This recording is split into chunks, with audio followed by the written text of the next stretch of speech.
Hi hello నమస్తే, నేను మీ Bandiraju. Morning న్యూస్కి స్వాగతం. ఇక్కడ కనుక నమస్తే తెలంగాణ పేపర్లో చూసుకున్నట్లయితే హెడ్లైన్ చూడండి ఏమనుంది. దేవుడిపై ఓట్లట, కేసీఆర్పై తిట్లని అయితే ఇక్కడ హెడ్లైన్ ఏమంటే ఉంది చూడండి. దేవుళ్ళపై ఓట్లు, కేసీఆర్పై తిట్లట. అసలు ఏంటో చూద్దాం.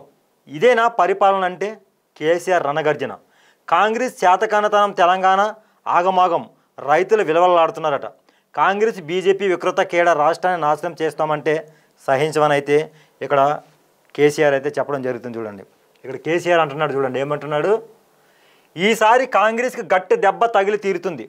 ఈసారి అయితే ఎంపీ ఎలక్షన్లో కాంగ్రెస్కు గట్టి దెబ్బే తగులుతుందని అయితే కేసీఆర్ అనడం జరుగుతుంది. ఈ ఎన్నికల్లో బీఆర్ఎస్కి 8 నుంచి 12 సీట్లు అయితే రావడం అయితే ఖాయం అని చెప్పి ఆయన చెప్పడం జరుగుతుంది చూడండి.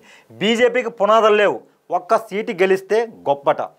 బీఆర్ఎస్కి 8 నుంచి 12 సీట్లు వస్తాయి, బీజేపీ అయితే ఒక్క సీటు గెలిస్తే గొప్ప అయితే ఇక్కడ చెప్తున్నాడు. అలాగే ఎన్నికల తర్వాత ఏం జరుగుతుందో చెప్పలేం, ఈ ఎన్నికల తర్వాత ఏం జరుగుతుందో అయితే చెప్పలేమని చెప్పి ఇక్కడైతే కేసీఆర్ చెప్పడం జరుగుతుంది చూడండి. హిమాచల్ కర్ణాటకపై మోదీ బాంబు ఖాయం, ఆ వరుసలో తర్వాత వంతు తెలంగాణదే.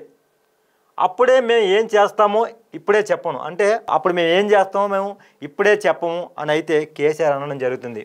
ఎన్నికలు ఎప్పుడొచ్చినా బీఆర్ఎస్ సర్కార్ ఖాయం, అంటే మళ్ళీ ఎన్నికలు ఎప్పుడొచ్చినా సరే బీఆర్ఎస్ అయితే మళ్ళీ ముందంజ ఉంటుందని అయితే చెప్తానని చెప్పి కేసీఆర్ అయితే చెప్పడం జరుగుతుంది.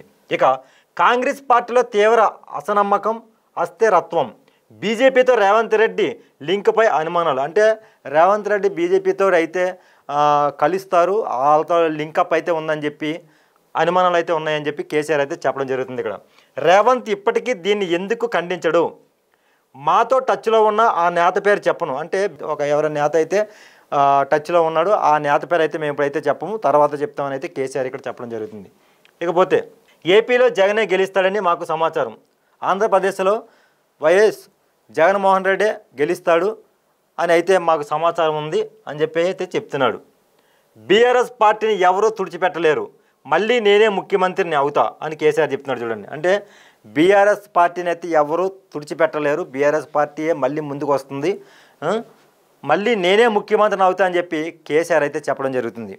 ఇకపోతే కేసీఆర్ ఉన్నప్పుడు కరెంట్ ఎట్లుండే, ఇప్పుడు ఎట్లున్నది, కరెంటుపై నేను చెప్పింది నిజమైతేనే ఈ ఎన్నికల్లో మాకు ఓటు వేయండి. అంటే కేసీఆర్ ఉన్నప్పుడు కరెంట్ ఎట్లుండేది, ఇప్పుడు ఎట్లుంది, నేను చెప్పింది నిజమైతేనే మీరు ఓట్లు వేయండి అని చెప్పి ఇక్కడ చెప్పడం జరుగుతుంది చూడండి.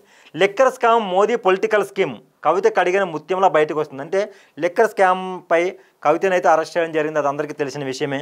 అయితే ఇదంతా మోడీ పొలిటికల్ స్కామ్ అని చెప్పి ఇక్కడ చెప్పడం చెప్తుంది. కవిత కడిగిన ముత్యంలా జైలు నుంచి అయితే బయటకు వస్తుందని చెప్పి కేసీఆర్ చెప్పడం జరుగుతుంది. అలాగే భారీగా అప్పులు చేశామన్నది పిచ్చి వాదన, సంపన్న అమెరికాకు అధికంగా అప్పులు, ఎవరిదే దొరల పాలన, మాది మానవీయం, కాంగ్రెస్దే దొరతనం. అంటే గతంలో ఈయన దొరపాలన అయితే కొంతమంది అయితే కేసీఆర్ని అయితే విమర్శించడం జరిగింది. అయితే ఇక్కడ ఈయన ఏమంటున్నాడు, ఎవరిది దొరపాలన, మాది మానవీయం, కాంగ్రెస్దే దొరతనం అంటున్నాడు. మాది మానవీయం, కాంగ్రెస్దే దొరతనం అయితే ఇక్కడ చెప్పడం జరుగుతుంది. నేను ఇంజనీర్ని కాదు, ఆ భాష తెలవదు, తెలంగాణ కోసం రీడిజైన్కు సలహాలు ఇచ్చిన, ఫోన్ ట్యాపింగ్పై 3rd క్లాస్ ఆరోపణలు, నిఘా వ్యవహారాలతో సీఎంకు ఏం పని, రాజకీయాల్లో వారసుడిని నిర్ణయించలేం, అసెంబ్లీకి వెళ్తా సర్కారును నిలదీస్తా కేసీఆర్ అంటున్నాడు చూడండి. ఇకపోతే కేసీఆర్ తెలంగాణ సాధకుడు, KCR is history of Telangana, nobody can fit KCR ఆనవాళ్ళు లేకుండా చేస్తారా, ఇది సాధ్యమేనా, కేసీఆర్ ఆనవాళ్ళు లేకుండా చేయాలంటే తెలంగాణను తీసేయాల్సిందేనంట. అంటే కేసీఆర్ని ఆనవాళ్ళు లేకుండా చేస్తే తెలంగాణను తీసేయాల్సిందే అని చెప్పి అయితే ఇక్కడైతే చెప్పడం జరుగుతుంది. ఎవరు, మన కేసీఆర్. మళ్ళీ నేనే వస్తాను, నేనున్నప్పుడు కరెంట్ ఎట్లా ఉండేది, ఇప్పుడు ఎట్లున్నది, మొత్తం అంతా తారుమారు అవుతుంది, దొరపాలన ఎవరిది అని చెప్పేసి అయితే విమర్శించడం అయితే జరుగుతుంది కేసీఆర్ చూడండి.